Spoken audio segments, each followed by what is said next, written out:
Yo, what's good, everybody? Today is June the 23rd, 2026. Most gracious and Holy Father, we thank you, God, for yet another opportunity of prayer. Thank you, God, for just another chance to come together in fellowship one with another. We ask you, God, that you bless the viewers as well as their families as well. In Jesus' name we pray, amen. Yo, what's good, y'all? Y'all come on in. Um,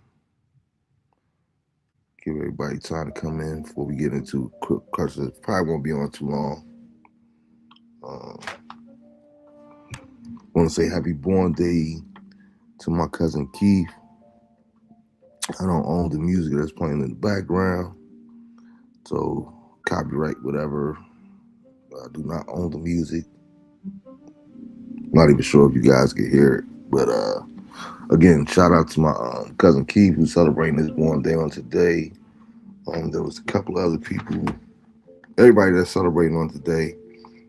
Forgive me, I'm just a little all over the place right now, but I wanted to go ahead live after consideration uh, from a few people. Thanks for those that reached out. Make sure that I was good. Nothing dramatic or whatever.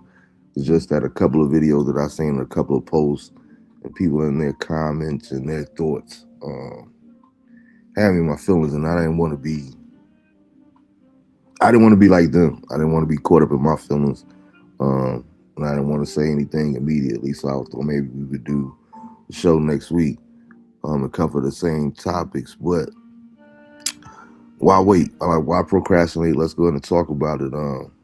You know, I seen something about Juneteenth and whether or not it should be a holiday. Same thing with should blacks be celebrating the 4th of July. I kind of wanted to hear you guys take on that. Um, how do you guys feel about that? Uh, should Juneteenth be a national holiday? Should it be something that's celebrated? Should blacks celebrate the 4th of July? Even though, African Americans or blacks in America that were born and raised in America, knowing the history of the 4th of July, do you think that either one of them or both of them should be celebrated and why? Um, get in the comment sections and let me know what your thoughts are. Also, let me know what app that you guys are watching on, whether it be Facebook or whether it be YouTube. And if you haven't subscribed to the YouTube channel, please go ahead and subscribe to the YouTube channel. It's free. I would gladly appreciate it. We got to get our subscriptions up, so I do appreciate it. Hello, Rosa. I appreciate you for tuning in. Thank you so much. Hello to you as well. What's your thoughts? You guys get in the comments. What's your thoughts on should Juneteenth first of all be a holiday? And should we be celebrating the 4th of July for those? And it's relatively not new, but just for a little bit of context, there's a lot of people that don't even know. Well, there's more people nowadays that actually understand the historical context of Juneteenth in itself. For years, a lot of people didn't even know. I hadn't even heard of Juneteenth. And that's because a lot of people that I've talked to, a lot of different things that I've seen, a lot of people over the years didn't know about Juneteenth. I actually began to learn about Juneteenth myself back in, I want to say maybe '97.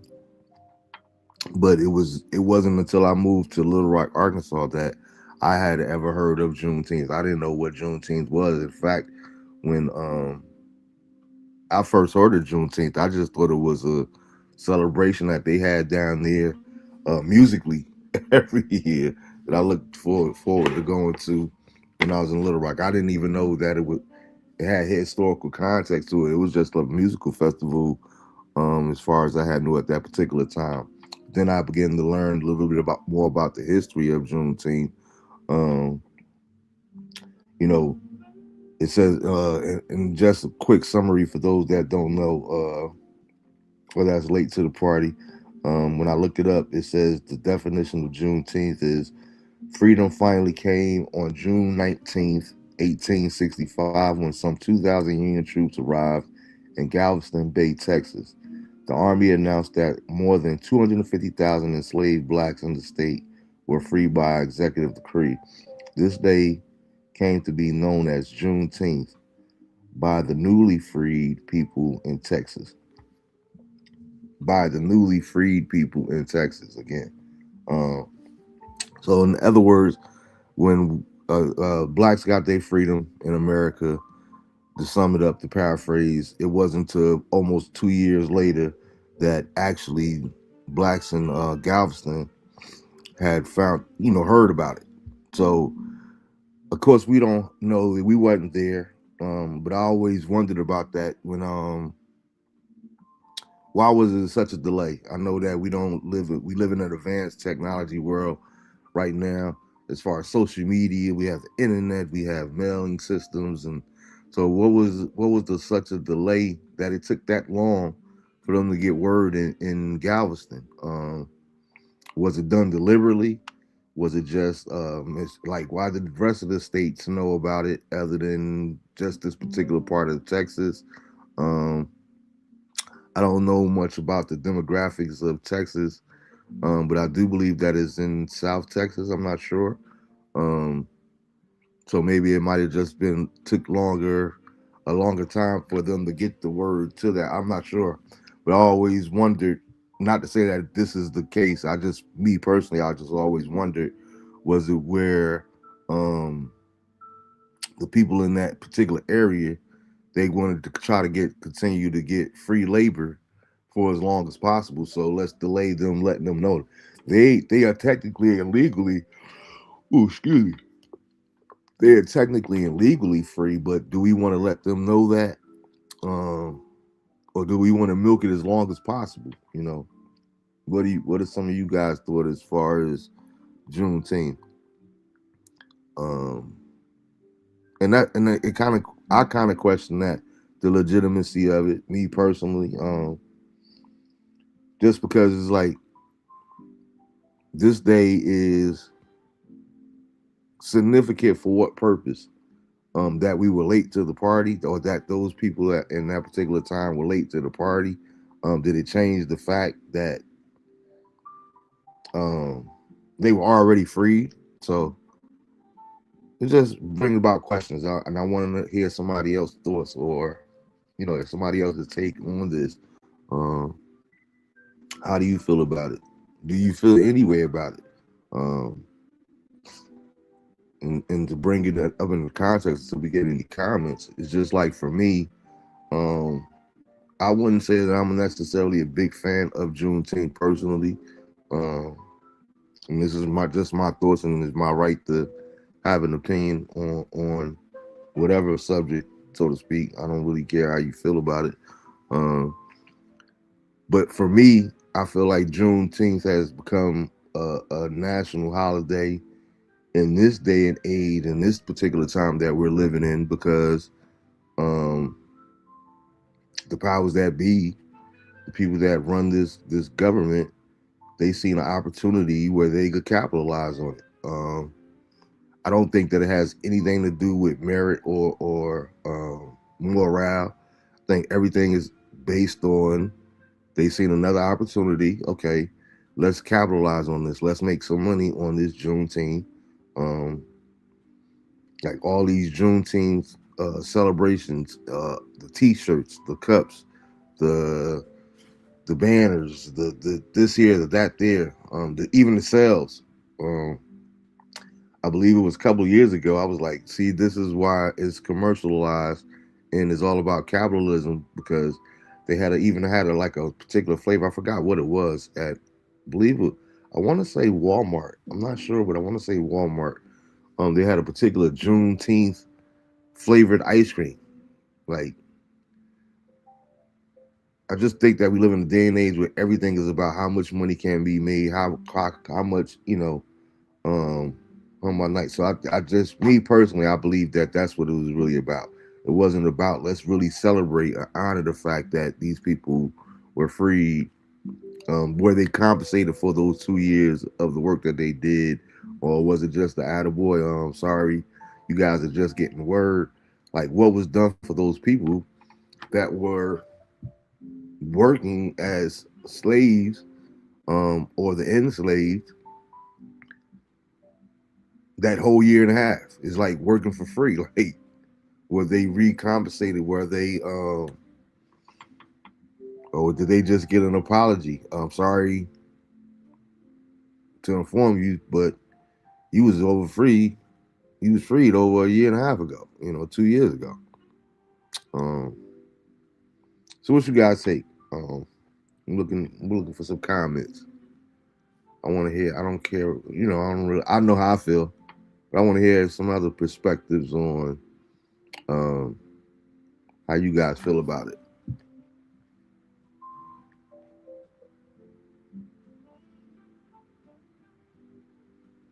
Hey, what's good, Drew?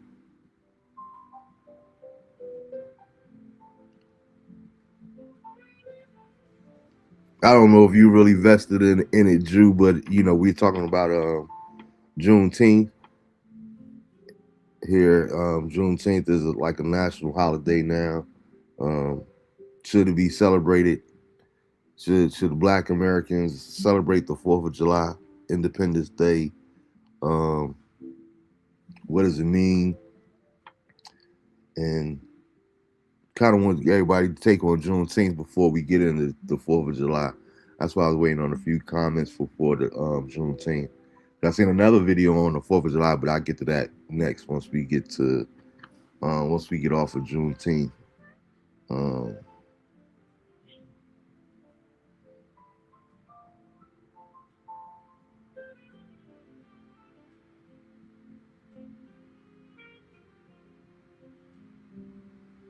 yeah, Juneteenth actually became a holiday on June 17th, 2021. So it was relatively new, 5 years as far as being an official holiday. Um, and even though it's a national holiday now, you still don't get paid accordingly on that particular day. Uh, should blacks be able to take that day off for free? It should be. um, I don't know. But what's you guys take on that there? And then, Drew, the last question I had too was, is marriage for everybody? So you could get into that if you want to, and we could come back to this because I had some thoughts on that too.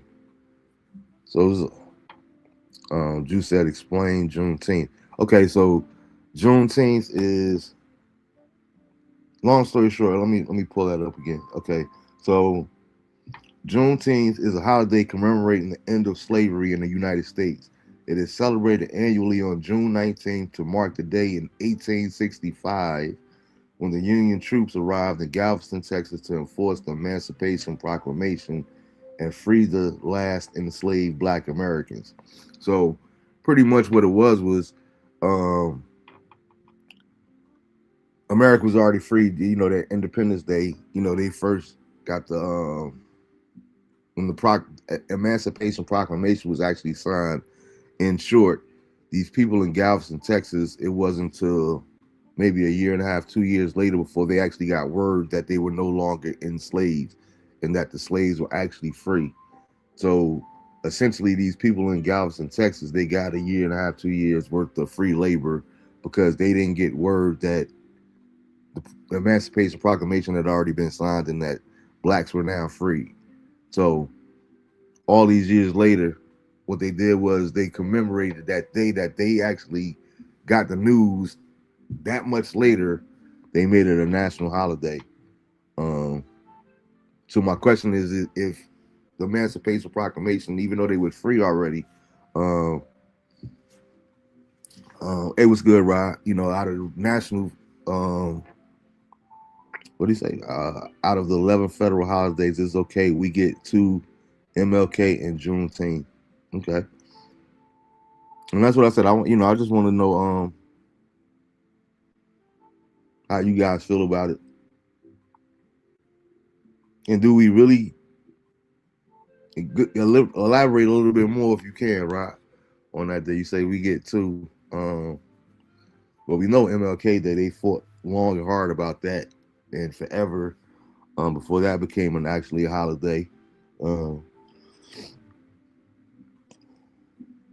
and sometimes that's what you know me, right? You know me just as good as anybody else. I think that's my problem with things when it comes to a situation like this here. I get it, um, and like you say, you're right. MLK Day, Juneteenth. Um, we got some black holidays on the books now, but you know me. At the end of the day, I'm always about principle. It's not always what you do, is how and why do you do what you do. I just don't feel like it's genuinely given to us for whatever reason. You know, some people say, "Well, listen, free is free." Nah, everything that's free is like, hmm, it's almost. Well, I don't really want to get into that, but it's almost like people and everybody has an opinion on this here and that there, but it was like the shot a couple of years ago. That was free. They were actually having different lotteries for people to take the shot. But was it in your best interest to take that shot? Um, that's for each individual to determine. If you feel safer or you feel healthier having taken that shot back then, more power to you. Uh, but just because it was free, was it good for you, or was it in your best interest, or was there an ulterior motive um, behind why they were giving you something for free? Uh, so, like you say, yeah, you can look at it as blacks. We have two national holidays now, but are we the ones that's benefiting or profiting from the celebrations of Juneteenth, or is it the regular corporations that are having these sales, that are having these celebrations, that are profiting from it? Are they giving that back to the descendants? Are they trying to reach back to communities and put that money back into communities, or are they just profiting off? Okay, let's give them a national holiday because we're going to make all the money anyway. Like, where's the money that's being made? Where's it going? So why it take so long? Did you say 5 years ago it started? Yeah, it actually became a holiday in June of 21. Um, that raises another question. Um, but my initial question to why it took so long, Drew, I still want to know, and I don't have any historical context because I wasn't planning on talking about this, so I didn't get a chance to do a lot of research, and we might revisit it next week. But my question has always been, why did it take so long for the people in Galveston, Texas, to get this information that we were free? You know what I mean? So it's like, I don't know. It's almost like back then. I believe our graduation day was just, if I'm not mistaken, it was June 28th, 1993. That's when our class supposedly graduated, or those that graduated. Graduation was on June 28th, 1993. But if you guys remember, like before the actual graduation, we get word whether or not you graduating. You know what I mean? I remember that morning, I was so nervous. Not nervous really, but it was tension because everybody was sitting in the auditorium and you waiting for your name to be called to find out if you actually walking the stage or not, or if you got to go to summer school, or you staying back, whatever the case may be. So everybody was waiting to hear their name called, and as they were calling our names, we know because they was doing it in alphabetical order. So we were realizing that some names weren't being called. Like, oh snap! I only can imagine what it was like for Roddy, because Roddy last name Wilson, so Roddy had to, Roddy had to wait forever. But We had that maybe 2 weeks before the actual graduation. So let's say you didn't show up that day and you didn't find out until a year later that you actually graduated, so you missed the graduation. So now we were making that your national holiday or your national graduation day.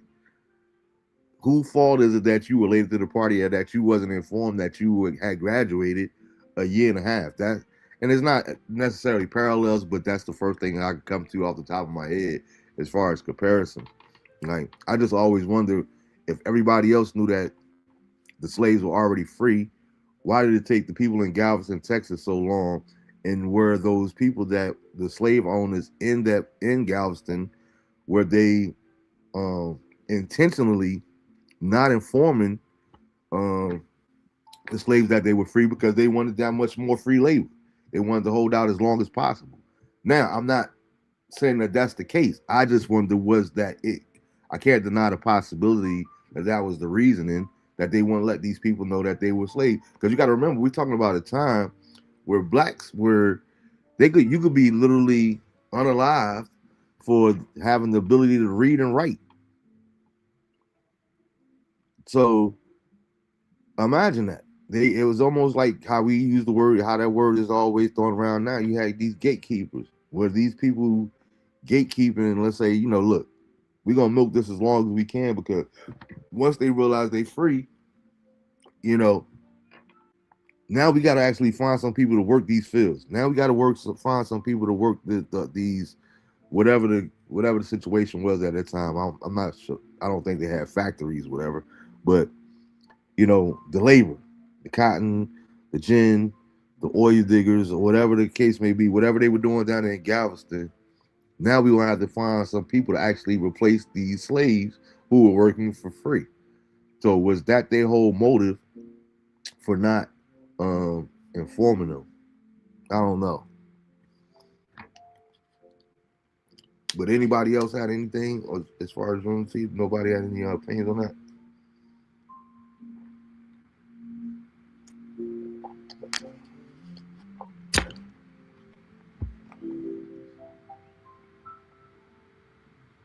Uh,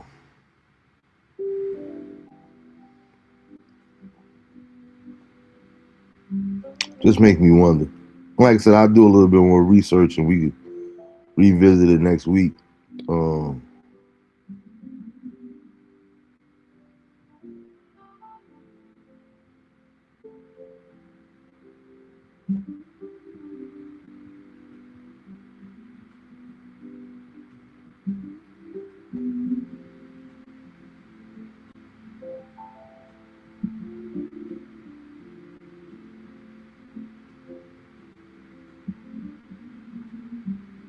my bad. Yeah. Uh,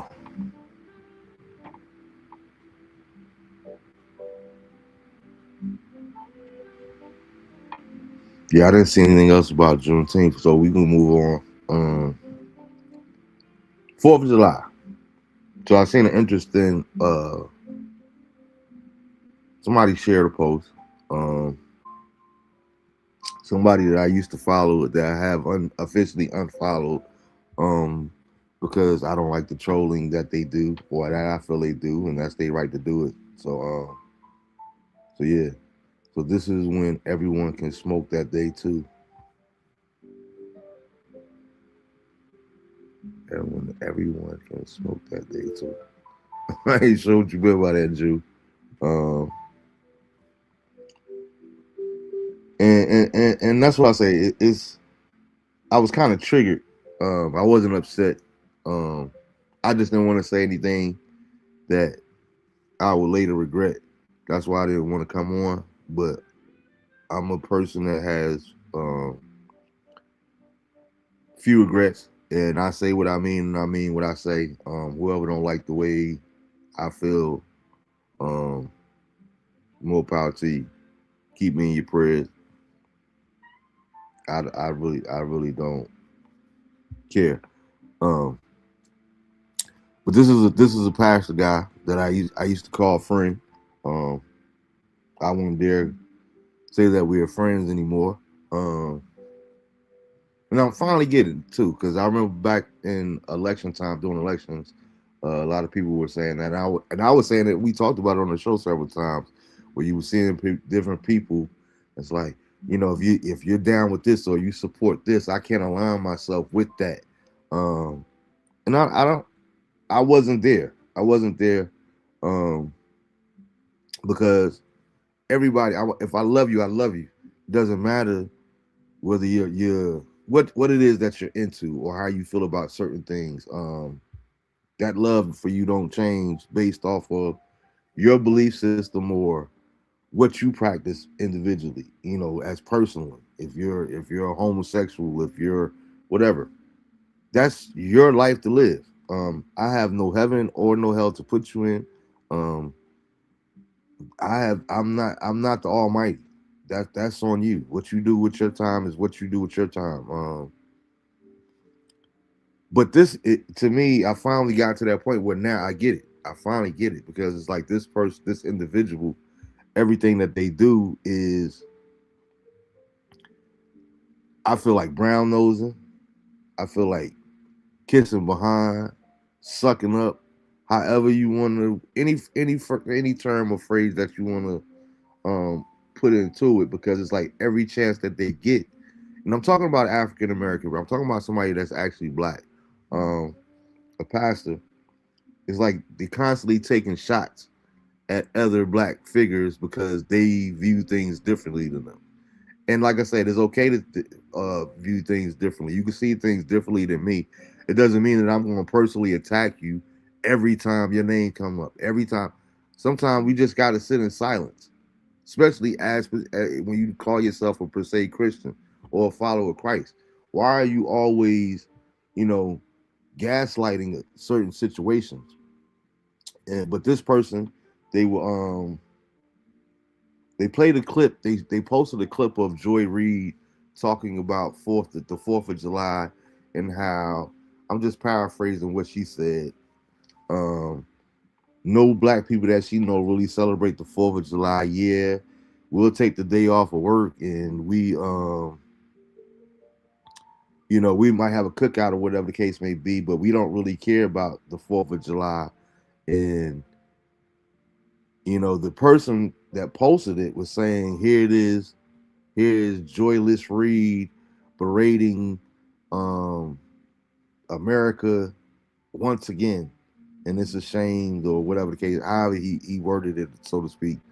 So I kind of, it kind of triggered me a little bit, and it made me want to hear you guys do it on the Fourth of July. As should blacks actually celebrate the Fourth of July, considering that in the Constitution, um, that people like to always go to, the Constitution. And I always say it, and I stand by it. The Constitution, when it was written, it was not designed, or did it not, nor did it have African Americans, black folk in mind at that particular time. Because in that same Constitution, they literally had it in the wording that blacks were considered as three-fifths of a person. So we were nothing, we wasn't even human beings. We were nothing more than property to the people that wrote the Constitution. So therefore, that by default, I mean, come on, people. If you want to drink the Kool-Aid and believe that it's for you, more power to you. But you were not a part of that. You were not a part of that equation. They did not have you in mind. Put it like this: they did have you in mind. I take that back. I spoke incorrectly. They did have you in mind, but they had you in mind as property, not a as a possession. They didn't have you in mind as another human being, as a person with the same equal rights as them. No, absolutely not. So that's one reason I always, when people like to go to the Constitution, Constitution don't mean anything to me, because it wasn't for me. Um, you know, so me personally, I don't care about the Fourth of July. That is not no, like Joy Reid. I agree with Joy Reid. People that I know is like, oh my God, we ain't had getting all emotional thinking about America, how they fought for freedom and this here and that there. When as black people, we couldn't even get in the army at that particular time. You know what I mean? Like, you had to jump through all kind of hoops, so it had nothing at all to do with us. Um, so yeah, I'm gonna take a free day off of work. Or I'm gonna take double pay if I'm actually working that holiday at a job or whatever the case may be. Yeah, I might go to a cookout. But does that mean that I'm actually in support of the 4th of July? No. And it's like, what was it? I forgot what it were, where it was. Let me see if I can find it real quick. Something that Frederick Douglass always thought about it. And Douglass, you got to remember, Frederick Douglass was all the way back in the 1800s. You know what I mean?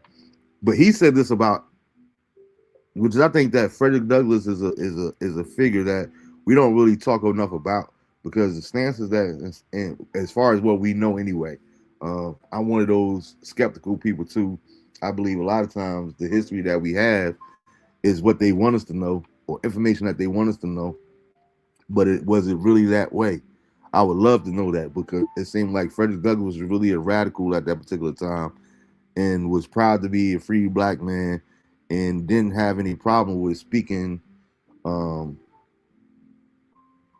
fearlessly to people in opposition, to the white man, so to speak. Uh, but one of the things, trying to find out ways. I want to see if I can find it so I can read the whole thing. Um,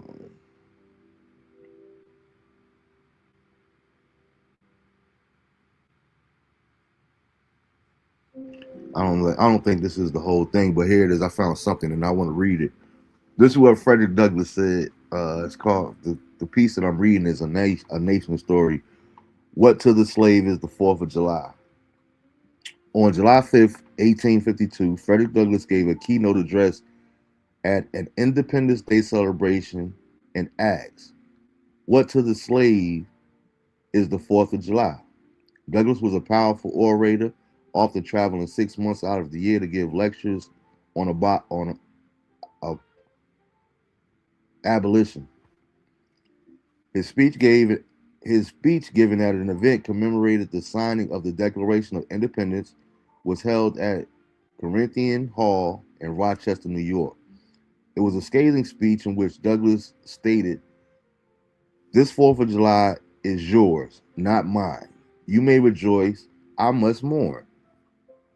In his speech, Douglass acknowledged the founding fathers of America, the architects of the Declaration of Independence, for their commitment to life, liberty, and the pursuit of happiness. He goes on to say, "Fellow citizens, I am not wanting in respect for fathers of this republic. The signers of the Declaration of Independence were brave men. They were great men, too great, too great enough to give frame to a great age. It does not often happen to a nation to raise at one time such a number of truly great men. The point from which I am compelled to view them is not, certainly, the most favorable, and yet I cannot contemplate their great deeds with less admiration.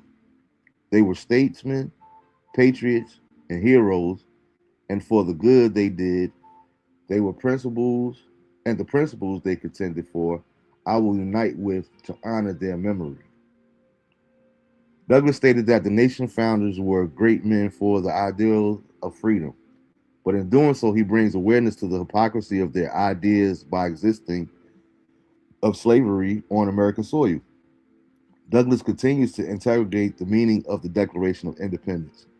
To enslaved African Americans experiencing grave inequalities and injustice. Fellow citizens, pardon me. Allow me to ask, why am I called upon to speak here today? What have I or those I represent to do with your national independence? Are the great principles of political freedom and natural justice embodied in the Declaration of Independence extended to us? And am I, therefore, called upon to bring our humble offering to the national altar and to confess the benefits and express devout gratitude for the blessings resulting from our independence to us? I say it with a sad sense of disparity between us. I am not included within the pale of glorious anniversary. Your high independence only reveals the immeasurable distance between us. Would to God both for your sake and ours that an affirmation answer could be truthfully returned to these questions, then would make my task be light and my burden easy and delightful. For who is there so called that a nation's sympathy cannot warm him? Who so abhorrent and dead to the claims of gratitude that would not thankfully acknowledge such a priceless benefit? Who so stolid and selfish that would not give his voice to swell the hallelujahs of a nation's jubilee when the chains of servitude have been torn from his limbs?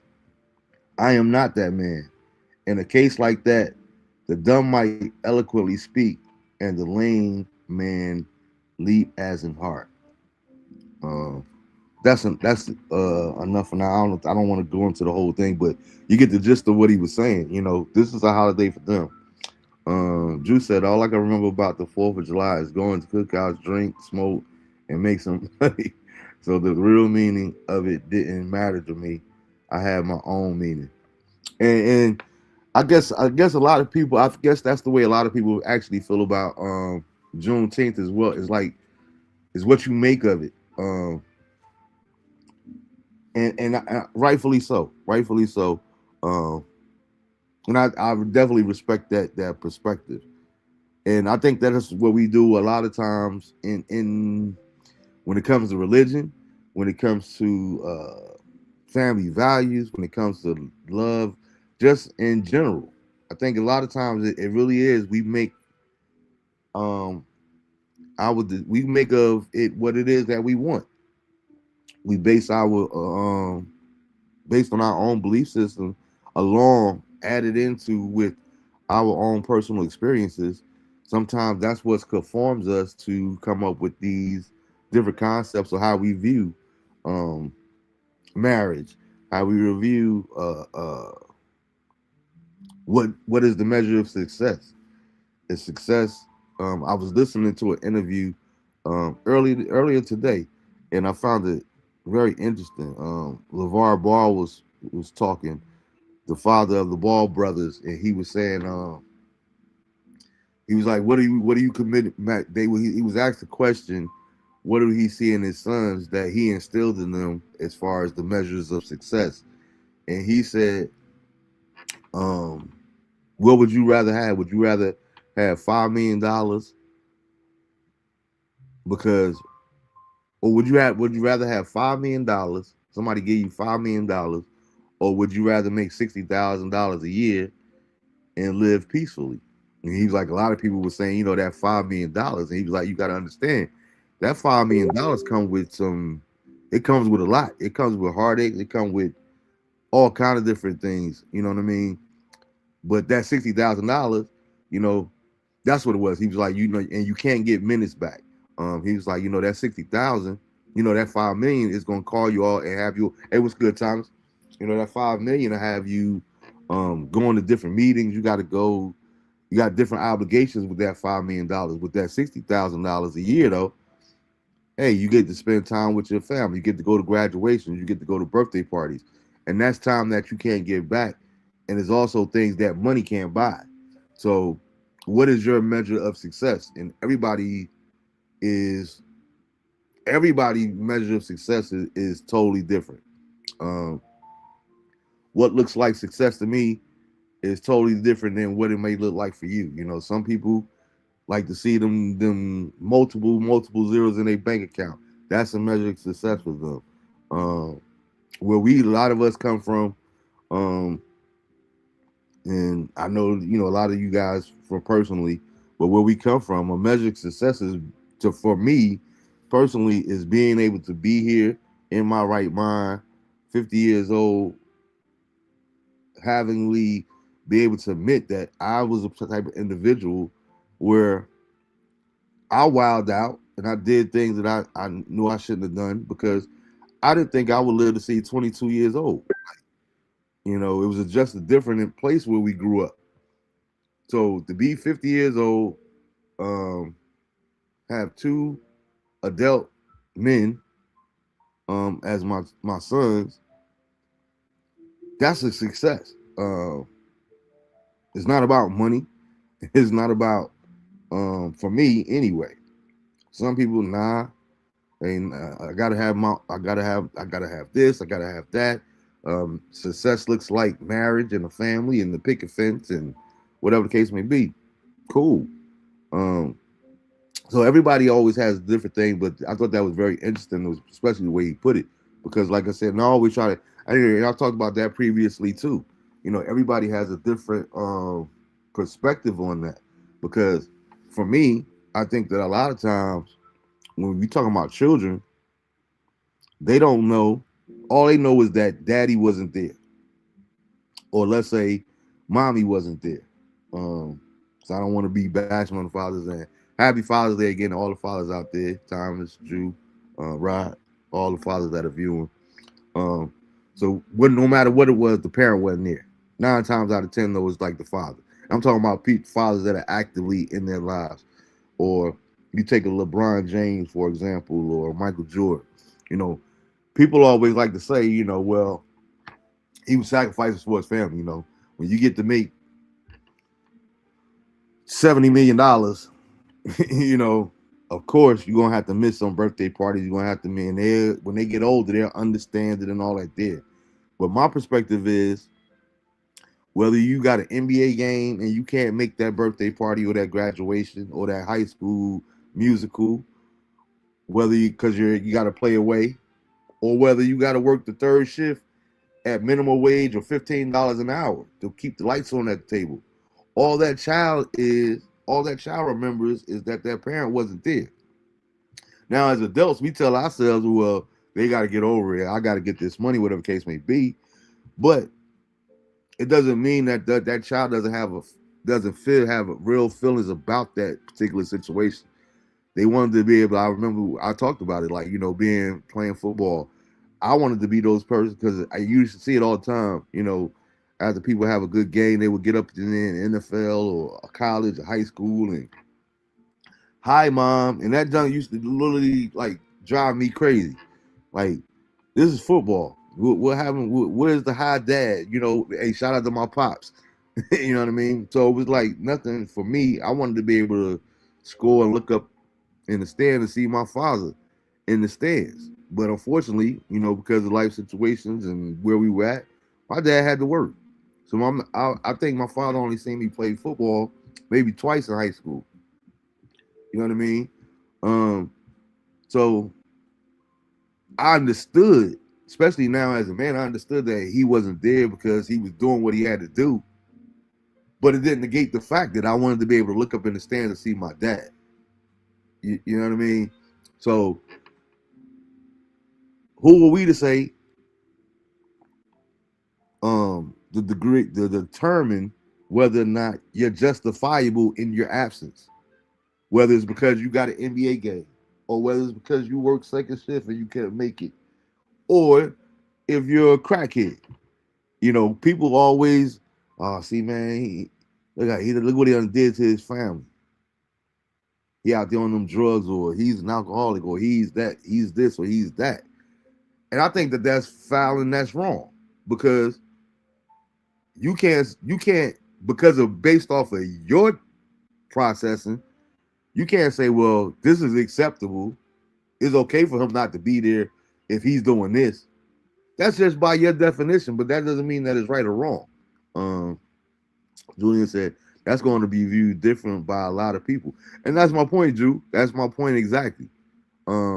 Because we all personally determine there is no right or wrong, but we all personally determine what sacrifice looks like.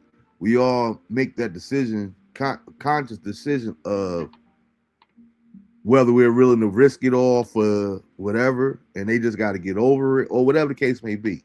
You know what I mean? There have been times where I sacrificed and to go to make sure that I'm there for my sons, whether it be a musical, whether it be a sporting event, where I know I couldn't really afford to take off work, but I know when I draw back from my own personal experience, I wanted to be able to, um, you know, for my son to have that feeling that I wanted. You know what I'm saying? Now, in hindsight, that might have not always been the right way. You know what I mean? I'm quite sure that My sons wasn't always proud of me, showing up at games, smelling with my cologne, the Biggie Senate cologne, or had a few sips before I showed up in there. I don't know whether I was embarrassment to them or not, a case may be. So they might have preferred that I not be there, but I'm gonna be there. I still have a box over here where I literally have. I used to keep stats when my youngest son played basketball in high school. Um, I would never sit with the rest of the parents. If the parents were sitting on this side, I would always go to the other side of the court and sit over there by myself. I was always opposite of the team parents, or with the group of parents that sit over there because you know, well, come on, ref, where the foul at? It that wasn't this here, not that. How you gonna miss the call? I like to try to watch sports, especially like that there when it pertains to my children, unbiased. If you fouled, you fouled. If you know what I mean? And I ain't never want to been one of those ones to be yelling and talking to the refs and all that kind of stuff there. So I would always go over to the other side. But what I was doing was I would go over there. I would always keep. I was a statistician for my youngest son. I got every game he ever played in that I was at. Um, Somewhere over here in all my boxes. I got 10 boxes that I got full of paper. I don't throw anything away, but it'll tell you if he started or when he got in the game, what was his field goals, his make or miss, when did he come out of the game, whether it was dumb fouls he got, how many fouls he got, whether he fouled out. Uh, and then I would always, at the footnote at the bottom, would always give him my take on what I thought of his game, or give him a grade. This was a C minus, did a B plus today, or these are different things that you need to work on. But every single game, as a father, that meant a lot to me. Even though he might don't care, he don't even know about this. Every single game, I had a pen and paper to make sure that I could keep his own stats because I wanted to be invested in my son, or know that him know that I cared. And it might not look like I cared. Like, why you got to sit over there? Why you can't sit with everybody else?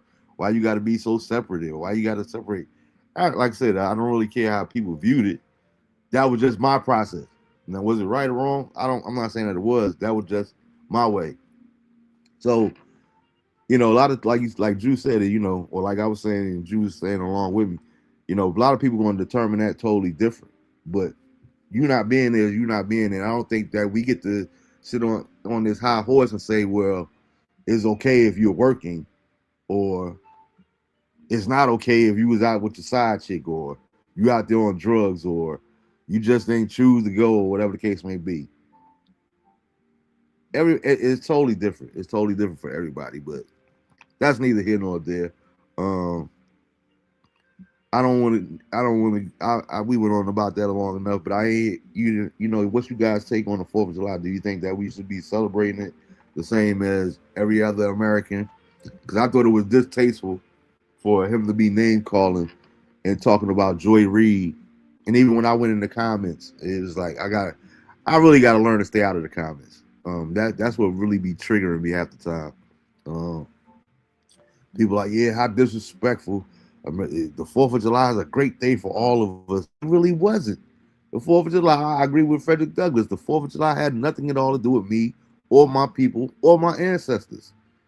Now, if you want to drink that Kool-Aid and that's cool with you, fine. But don't look at me or ostracize me because I don't see the world the way that you see it, or I have a different perspective on it. That's just my 2 cents on that. Lastly, before we got up out of here, though, 'cause I don't see any comments about the 4th of July. I don't know how you guys really feel about it other than Jews. I read Jews. Hey, what's good, Dorothy, too? I'm sorry I missed your comment. But thanks for tuning in. I love you. Appreciate you. This marriage. Um, seen a clip, too, earlier today where this famous preacher here in North Carolina. Been thinking about actually reaching out to him to see if he wanted to come on the show eventually, but we'll see. I'll pray about it and see if God have us go that way. Um, but he was talking about how a lot of people, um, a lot of these podcasters and a lot of these different shows nowadays, they're encouraging young men to stay single. And from his perspective was every yo, what's good, Jay? Hey, I promise you, as soon as I finish this show, I'm gonna holler at you because Jay gonna be on the show with us too, man. We gonna get into that too. But you right on time. You right on time. I'd love to hear your intake on this here, and we could get into it when you come on the show too. Um, but he was talking about how a lot of young men and that doing these podcasts and these different forums now, they were talking about how young men need to stay single. From his perspective, though, he was talking about how the Bible talks about a man that findeth a wife findeth a good thing, and every man needs to find a woman. He's not what's the word he used? He's not enamored. Not I forgot word, but he's not jealous of any man, any grown man that sleeps alone at night. Uh, his response was in the middle of him saying this. Well, if I don't sleep alone at night, I got a different woman every night. He's like that life leads to disease, destruction, and everything else. But from his perspective, was every man at some point in life, especially the older that you get, should be married. And I wanted to know you guys' take on that. Um, should everyone at some point in life, should everyone in life, at some point in their life, men or women, should you be married?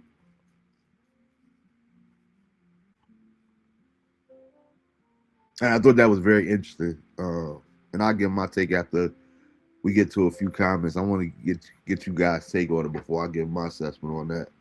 But at some point in time in life, should everyone be married, or should everyone experience marriage? What do you guys think?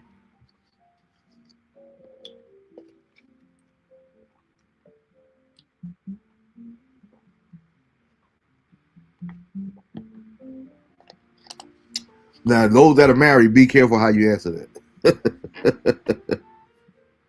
I don't want you getting into trouble. I don't want to be sparking, uh, raising conversations that you guys don't necessarily want to have.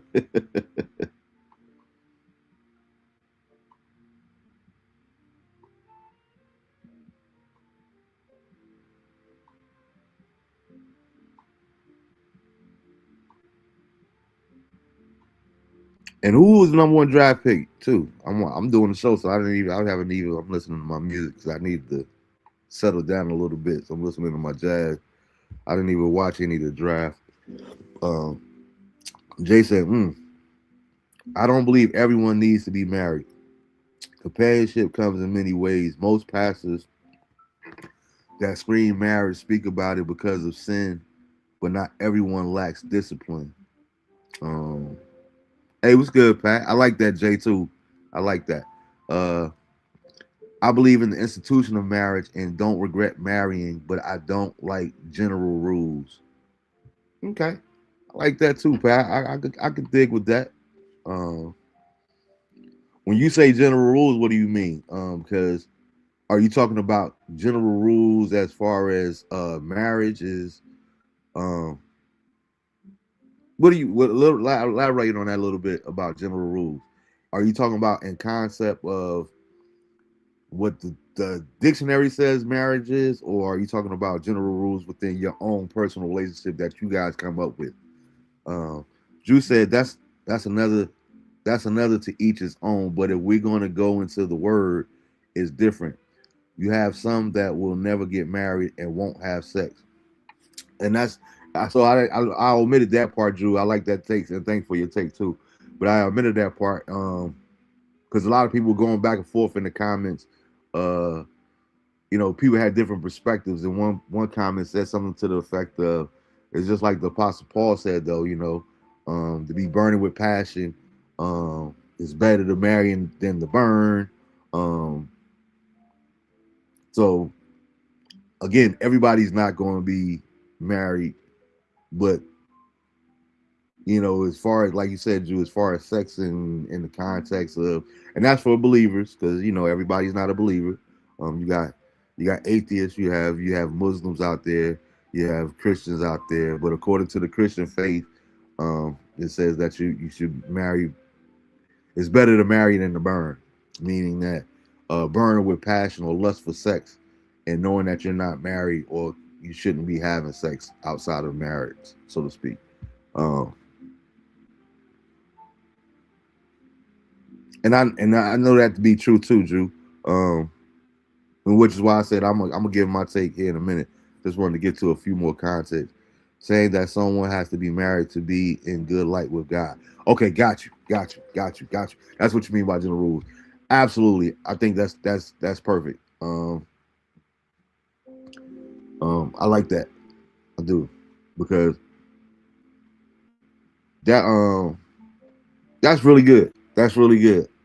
Saying that someone has to be married to be in good light with God. Um, and I think that everybody is totally different. I think that that's so good because your relationship with God is not going to look like mine. And I think that'll get us a lot of us in trouble. And I actually said that at the service that shout out to Getting into Jesus coming 50th anniversary. They had me come up and give a few words, and that was one of the things that I was saying that um, my ministry was able to really take off when I realized that, my per se ministry, when I stopped trying to do ministry the way I thought it should be done based off of the way that I seen ministry done or the way that I looked at men and women of God and okay, this is what it takes to be a real man based off of, what I've seen and what is exposed. So it's almost like you're trying to mimic without copycatting, but you're almost becoming a carbon copy of what you think that example is. And it took me a while before I realized I had to stop doing ministry the way that I thought I should do ministry and actually hear God tell me how it is that He wanted to use me for my ministry before, because my ministry is not traditional. It's not going to look like um, other people. But I realized that my ministry is just that, is my ministry. God has put me in situations where I could go places that TD Jakes can't go to, or this pastor or that pastor. Uh, I have access to a different demographic because at the end of the day, what God has realized and what he's shown me is no matter who your audience is, who your demographic is, those people have souls too. Those people need to be one as well. So it makes sense. I remember, in the church that again, Jesus coming, the church that I grew up in, like we were so close, like we were all family, and the young people we kind of stuck together for the most part. We still have relationships all these years later, all of us. But I remember as I was always the baby of the group too, so that was a little bit different for me. But as we were getting older and people would start moving away and going through their different life, I felt kind of betrayed somewhat because I thought that we would all be together for the rest of our lives. You know what I mean? Nothing would ever separate any of us. And I remember when I moved to Little Rock, when we was in Little Rock, Arkansas, and I remember, and one day I was in prayer, and the Holy Spirit spoke to me and was saying, can you imagine? Because I used to be like, man, can you imagine if all of us were still together, the powerful we would be as far as ministry and community and all these different things. And the Holy Spirit was like, why would you want all this power in this one particular under this one particular roof when you all can be dispersed to go out and spread the word throughout the land? And I finally was able to stop looking at it from a selfish perspective because I didn't want to lose my brothers. I didn't want to lose my sisters. I didn't want to lose my examples.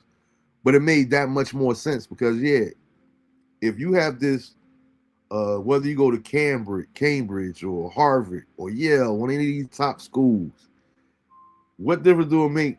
Why would they all want to go back to be professors there as opposed to going to Oxford, going abroad to spread that generation, that knowledge out abroad and eat to more people? So it made more sense to me from that perspective. Um, Drew said, I want to know, why would you tell young men that? Are they bitter because of what they've been through? Um, What do you mean, Jew? Pat said the generation behind us have witnessed so much divorce that they aren't interested in it. It's better to just find someone that you connect with. People tend to judge those who live in sin.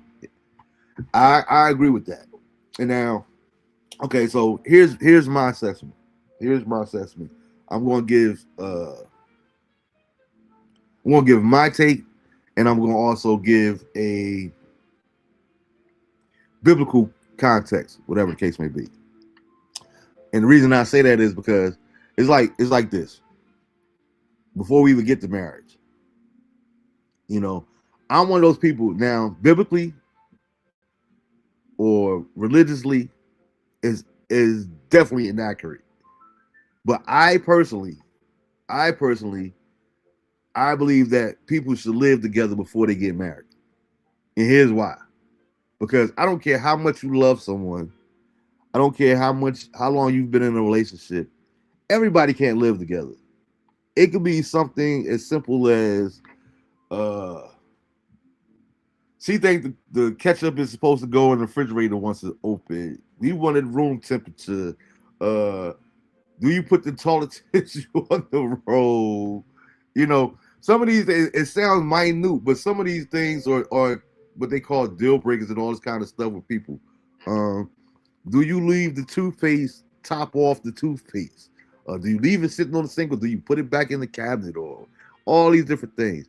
I think a lot of time we have these different quirky because we were brought up different in different households.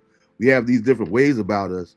Um, that I kind of think that sometimes it supersedes. Now, is that the biblically way to do things? Absolutely not. I'm not saying that at all.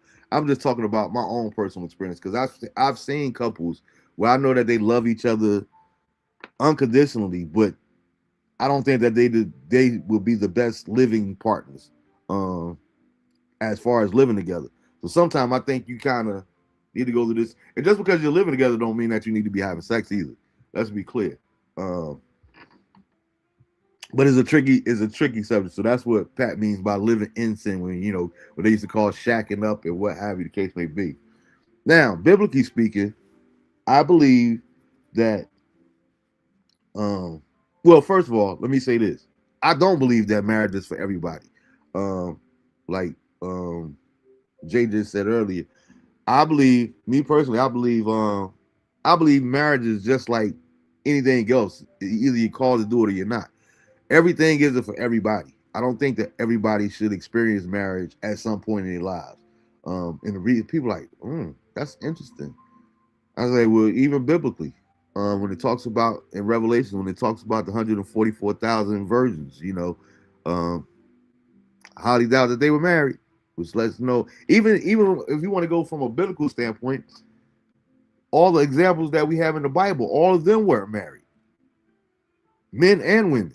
So therefore, we have examples that you can live a holy lifestyle and you can be devoted to God and whatnot and not be married. Um, Speaking of which, like even an example of I never got a chance to witness him personally, but the ministry that my home church was birthed out of, Deliverance Evangelistic Center, late Apostle Arturo Skinner.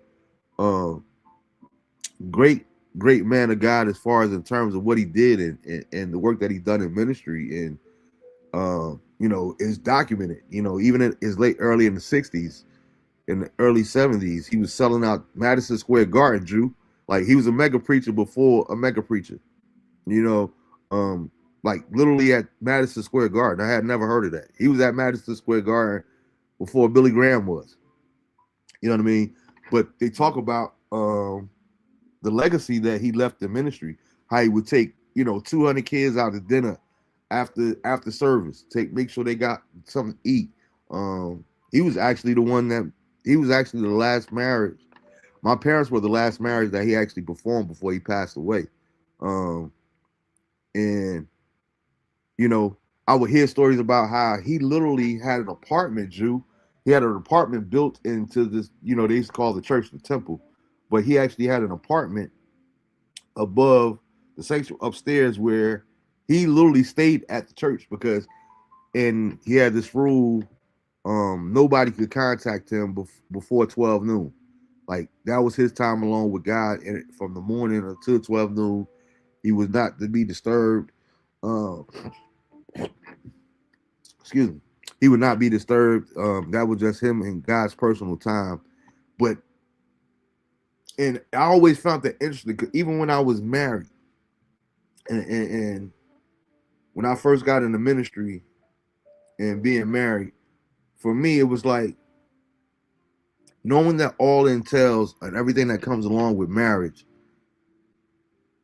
It's almost like you got to make a choice. Like we were talking about the children earlier, or like I was talking about the children earlier, whether you're going to be at the games or musicals, whatever the case may be. I felt like, yeah, you could be a man of God um, as a married man, but I felt like it would be easier to be able to sell out being single. And hear me out. And this is why, because I believe that, and everybody, again, this is not doctrine, this is not theology, this is just my personal. I believe when you think in terms of holiness or trying to please God or live a godly lifestyle, and to be all that God created you to be, live your life not according to your will, but God's perfect will for your life. I believe that it's that much easier to do when you have such a relationship with God where you're you're spending that much time in His presence. I believe that it's easier to operate um, in your so-called area of ministry when you have that much time, because you don't have time to uh, you don't have to worry about date night. You don't have to worry about making sure that she's taken care of emotionally. You don't have to worry about these different things here and that there.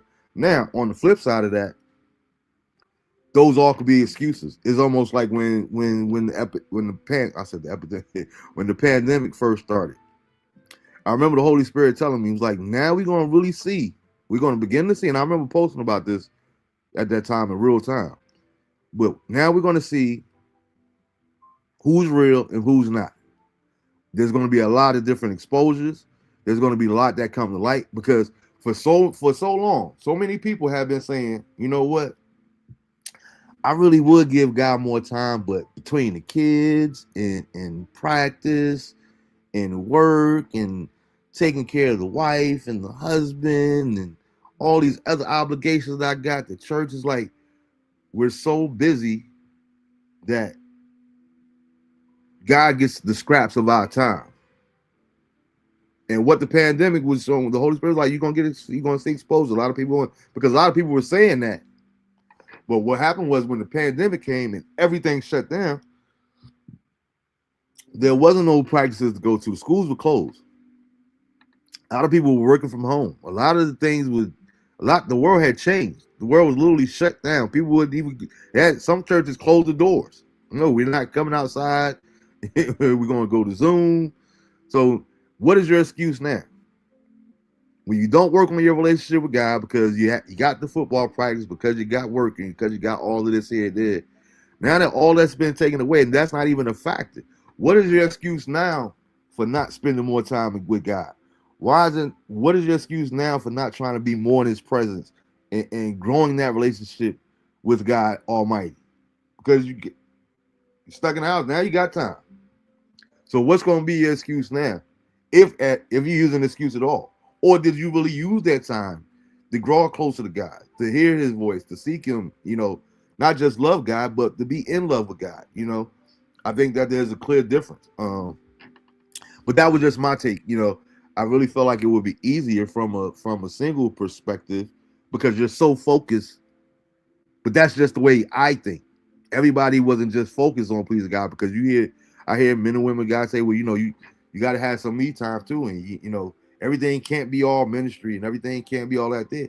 If that's your take, I just felt like that's what it would take for me. Now, Drew said that's tough because I can't live with a woman and don't touch her. I see a nice thick body walking back and forth. Not because I can't do it means it can't be done though. Absolutely, Drew. Hey, and to your point, I'm being totally transparent. I'm being totally transparent. Um, and I get what you're saying. I get what you're saying. But it's like for me, I remember before I accepted my call, before I really gave my heart back to God, me and my girl at the time, we had moved in because my ex-wife, we had we were pregnant with my oldest son. And I remember, my thing to her was, you know, um, if we're gonna really do this, then we got to get our own place because I ain't gonna be no weekend father. You know what I'm saying? We got to. That was the first thing I said. We got to get our own place and we got to tell your mother. You know what I mean? Because I didn't want to know, and I don't know what it's like to be a woman, so I don't know how difficult that is. Um, for a daughter to tell her mom that she's pregnant, and the whole dichotomy of that whole dynamic between that relationship and the history between them. And I don't know what that's like as a woman from a woman's perspective because I've never been in that position.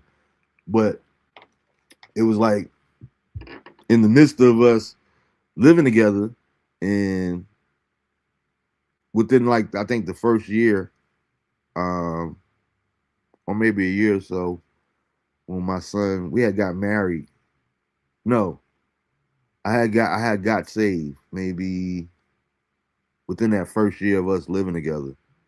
Um, and when I first got saved, I was like, well, listen, there's no way in the world I'm gonna be. I'm just being honest. There's no way in the world I'm gonna be living in an apartment with the woman and my son that I'm paying for. I'm not gonna be not staying in a house or an apartment that I'm paying for because I'm saved now.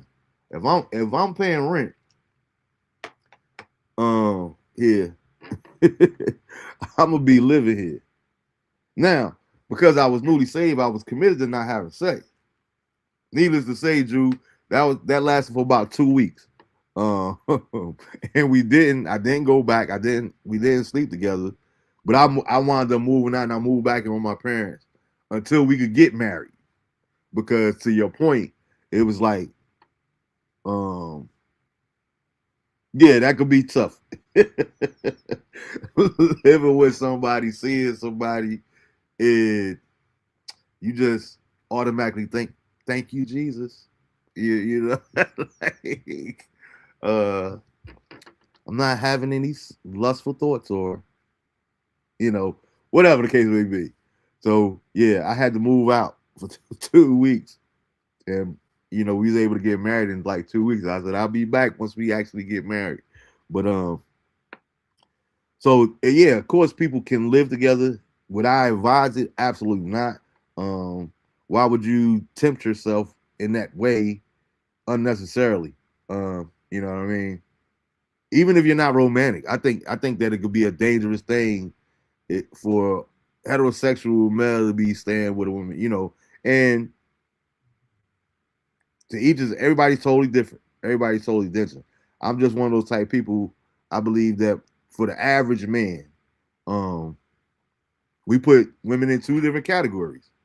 And it's not popular for me to say this, but I'm just being truthful. I think we got women in two different categories. Either you're doable or you're not. Either you're attractive or you're not. However you want to word it. You know what I mean? I don't want to sound vulgar, but men, that's the way most men look at women. Nah, she's safe. Um, um, I remember telling a young woman that one time too. It was like, and she knew what I meant by she was safe. Like, what you mean I'm safe and all and all that there. But you know, I don't lost my train of thought because I was reading that. But yeah, to your point, Drew, that could be a sticky situation. I wouldn't recommend it at all.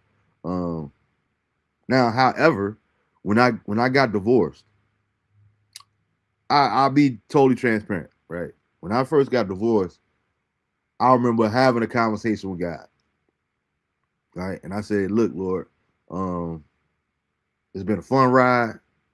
Um, I loved living for you. I loved working for you, but that's it. because I'm not going without the punani. You know what I mean? So therefore, I just got to live a life of sin because I know me and I know it's just a matter of time. And I'm being truthful. And literally, in me saying that two guys, I literally said this two guys. Cause me, I'm a little different. I talk to God just like I talk to you guys. I talk to God just like I talk to any individual. Um, and I was being honest with him because you can't lie to God. He knows everything. Um, yo, go Knicks, baby. Yeah, we still celebrating J. Drew. Don't get in the head. What's good, fool? Um, but my thing was within within the same instant of me actually saying that I'm gonna go out here and get me some punani because I already know what it is. I know I can't go without. In the same very instant that I said it, I begin to think, well, why is that?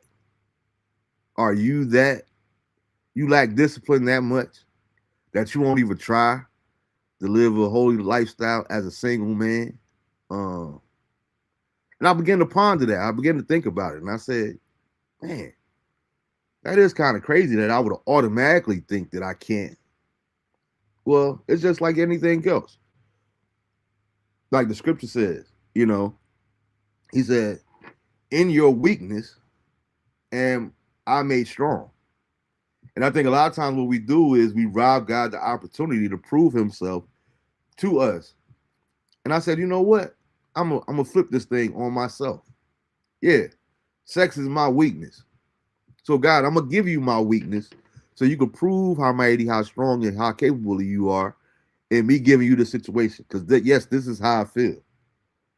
I experienced it. You know, I was laughing. I was just having a conversation with my younger brother this week, and he always talked about back when I was in high school. He remember me telling him, like, listen, if you never had sex before, don't do it. Just focus on your school, focus on your sports, focus on getting your body together, becoming an athlete. Because once you experience sex, your life is never gonna be the same. Don't focus on that right now. Just avoid it at all costs. I don't care about the jokes. It's laughing. I was laughing because I don't remember this saying, but I could. It sounded like something I would have told him back then. Um, but that the women is gonna be there. It's gonna be there down the line. Just focus on you and establishing yourself at this particular time.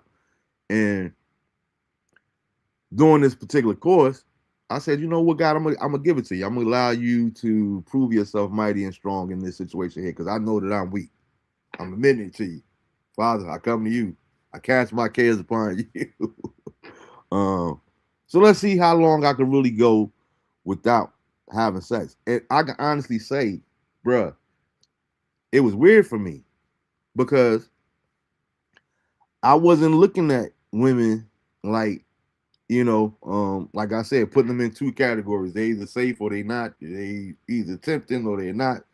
Like I would just really see women. I wasn't seeing figures. I wasn't seeing beauty. I was in a whole different mindset. What's good, Noel? No, I'm not a heathen. I'm just honest. Don't start with me now. I got the microphone. You know how they like the comedians say, don't try to heckle somebody that got the microphone. You're not on camera tonight. But what's good with you? Um, yeah, and text me later too. How you feeling? How you been feeling? Um, uh, but to my point in that there was I gave God that situation. I gave him my weakness, and I mean I went a good 5 years or so without any sexual encounters. That's just being honest. Um, and even after I slipped up or whatnot, um, I rededicated my life to God and gave it back to Him again and asked for forgiveness, and it was years again. So I know firsthand. that if God is faithful and He is just, He's a keeper. If you want to be kept, that's the key right there. If you want to be kept, so therefore, since that own personal encounter and that personal experience, I don't look at anything as far as being, well, nah, I can't do that. I can't do that. Nah, you can do anything that you really put your mind to. I won't say anything that you can put your mind to, but if it's something that you really desire, and something that you really want, or you really want to work toward, you can do it. You don't have to. You can live a life of celibacy. Let's put it that way. And that's for a man or a woman. Um, it's just about how bad. What do you really want at the end of the day? Hey, what's good, Uncle D? Uncle D said being married is not for everyone. It's the commitment of the heart that counts. I've been married twice. Me and my current mate, Pat, have been together 20 plus years, and it's the closest to a perfect relationship I could imagine. Oh, that's what's up. And shout out to you too, Uncle D. And to your point, that's what I was saying earlier. So therefore, no, I don't think that everybody should encounter marriage. But that's what we do. And a lot of times I wish I wasn't so programmed when it came to church and whatnot, because that's how I was too. Um, I don't say that I regret. I wouldn't go as far as say I regret marrying my ex-wife. However, I don't know that we should have got married when we did for the reasons that we did, um, or the reason that I did. I can't speak for her. Um, I know that the reason that I got married when I did was because of the way that I was brought up in church. Again, I just talked about it. We already got a married. I mean, we already got a kid out of wedlock. We already play a house. We already living together. So now that I'm saved, well, you got to make an honest woman. You got to get married and all that there. And that was more or less religion in the way that we was brought up. Was I married ready for marriage? Absolutely not. You know what I mean? So I won't say that I regret marrying her. I just regret marrying her at that particular time for those reasons, because that's what everybody else thought that I should do at that particular time. And that wasn't for me. That I don't think that was the right reason to get married. So I wish I had waited. I wish I had you know what I mean? Um, if at all, we could have been co-parenting or whatever the case may be, or different things. But a lot of that was religious context, and I was worried about more or less what everybody else thought as opposed to what I really felt. Because before that situation, me personally, I never wanted to be married. I never wanted to experience marriage in my life. But I never thought about being in ministry. I never thought about being a preacher. I never thought about any of those type things either. Um, but I never wanted to be married because I'm so anti-divorce. You know what I mean? And my security was, if I never get married, then I don't never have to worry about divorce. Duh, it's just that simple. So therefore, by me never getting married, I don't have to worry about divorce because I'm so anti-divorce. I'm not a fan of divorce whatsoever. But that's just me. That's just the way I'm programmed. That ain't the way I was brought up or the way I was raised and all that there. I know people that are divorced and I love them dearly, and that things ain't work out, whatever. Like my Uncle D just said, more power to them. Divorce, marriage isn't it for everybody, just like divorcing is for everybody. But that was my safety blanket. Was it right? I won't say that. I won't say it was fearful. It was just the way I process things, or I worry about. I thought things out. If I don't get married, I don't ever have to worry about divorce, so that's no issue. But things change, we change, we evolve, and we move on. But again, so I guess we all kind of in agreement on that. Marriage isn't for everybody. I don't think that, and it bothers me when I see a lot of preachers do that. A lot of preachers, they promote marriage and you guys need to get married, but yet no, we have so much divorce. Like, I think it was Pat said it a little bit earlier. Like, that's another one of my problems with marriages. I think people have different definitions of what marriage should be and what marriage should look like. My problem is a lot of people get married these days just like looking at it like purchasing a car. I try it out for 2 years, and if it don't work, then I could always get another one. I don't think that marriage should be entered into with that type of mindset. I think marriage should be entered into thinking about a lifetime commitment, um, to the actual vows, to death do us part, in sickness and in health. Um, if you're not considering all those different things there, or if you're already looking for an out before you even get into it, marriage just might not be for you. Um, and then another part of marriage is, you got to think about, you got to have those real conversations. What does marriage look like for you, to the person that you're actually married? Because they might be cool with divorce, and you might not be in divorce. You need to have real conversations before you even contemplate marriage. They might want to have children. You might not want to have children. They might want a ready-made family, what they call a ready-made family. Some people don't want to deal with that there. I want to marry you. I'm not marrying your children. You got all these different, and you got people that say, well, you can't disassociate the two. We're a package deal and all that there. So you got all these different parameters, and you got all these different perspectives that you need to have real conversations before you even entertain the thought of marriage, just based off of what society is saying, or that we think that we should get married, or whatever case may be. No, have real conversations before, you know, on what marriage should look like for you. Because one thing I always try to tell people is, in terms of marriage and parenting, they do not come with manuals. It does not come with blueprints. You know what I mean? What worked for mommy and daddy is not going to work for your relationship, because you are not your father, and your wife is not your mother. So therefore, you have to determine the own parameters of your marriage and what it should look like. So just keep that in mind. Because we're gonna get ready to get up out of here. That's all I really had for this evening. But I thank you guys for joining me. I thank you guys. I actually feel a little bit lighthearted now. And like I said, thank you for everybody that read. Because when I first made the post about not being sure if I wanted to go out the live, I was moved by how many people reached out to me. Good, everything okay, and it really wasn't nothing like that. I just didn't want to go in on the individual that posted what I said about the 4th of July. And I didn't want to seem personal. I didn't want to come across like I feel like they do.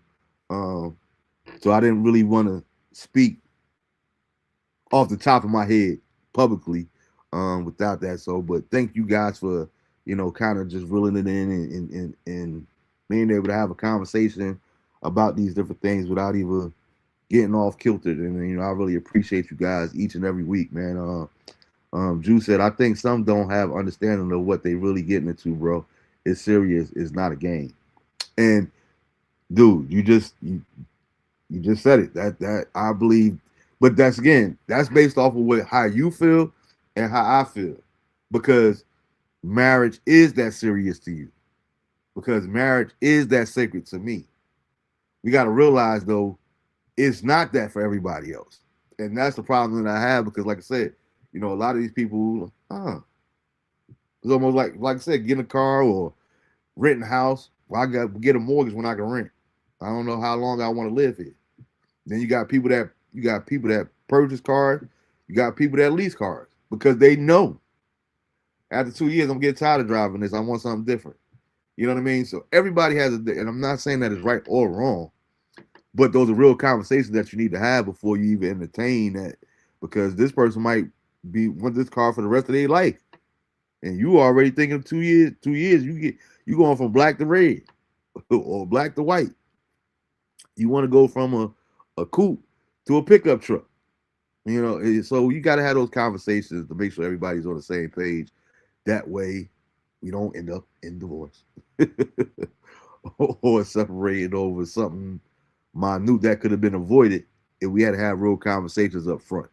But yeah, man, I really appreciate you, man. We're gonna be talking next week. I believe next week, myself and the guests, we're gonna be talking about daughters without fathers, and on that, if something else, I'll post throughout the week to let you guys know for sure. Some view marriage and children as a milestone, not a commitment.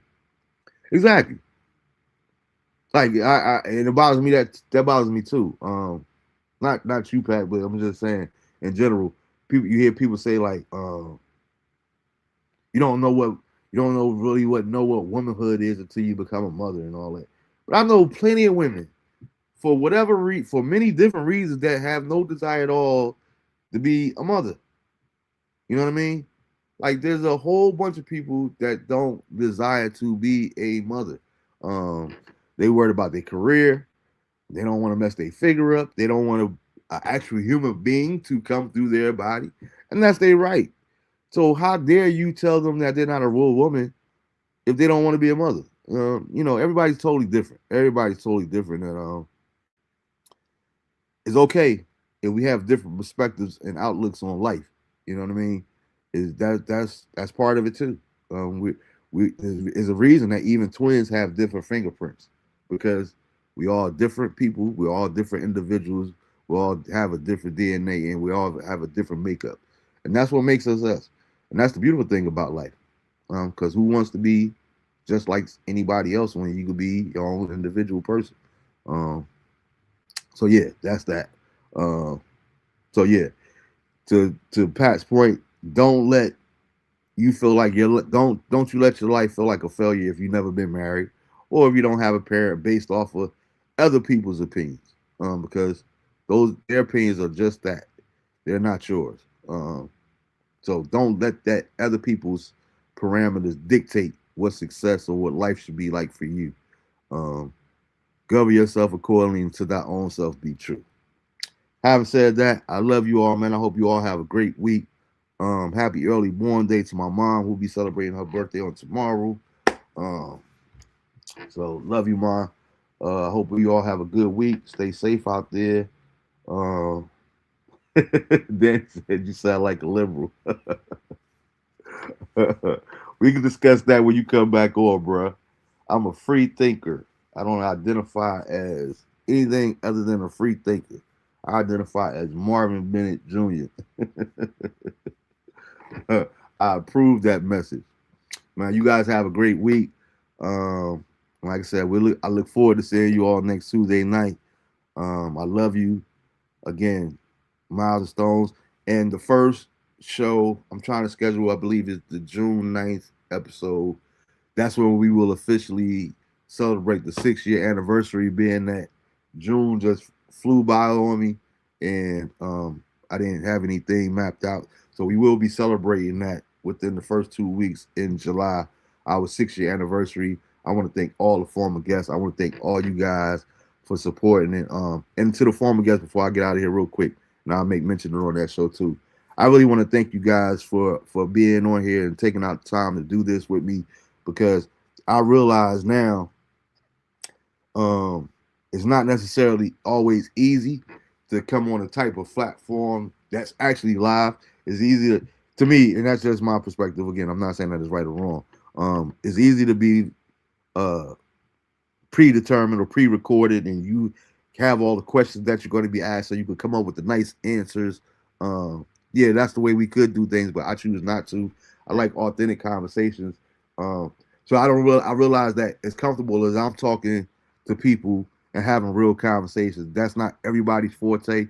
So everybody that's ever been on the show, former guests, I really want to thank you guys for going that, because a lot of people will let me know I don't really want to be on camera, and I don't, what are we going to be talking about? I don't know. It's a conversation.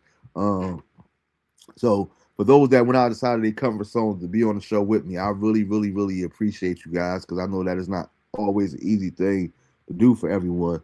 So I really appreciate you all, and love you all dearly. But yeah, like I said, we're gonna be within the next month, we're gonna be celebrating 6 years. The official anniversary was June 9th. The first show was on June 9th, 2020. So I appreciate you guys, for all you guys that have viewed, all you guys that have subscribed, all you guys that have told others about the show and having them subscribing. I really appreciate it. It does not go unnoticed, and I do not take you all for granted. I love you all. I appreciate you. But as usual, I'm signing off. DeAndre and Lisha, know that Daddy loves you intentionally, but I also love you unconditionally. Till next week, peace.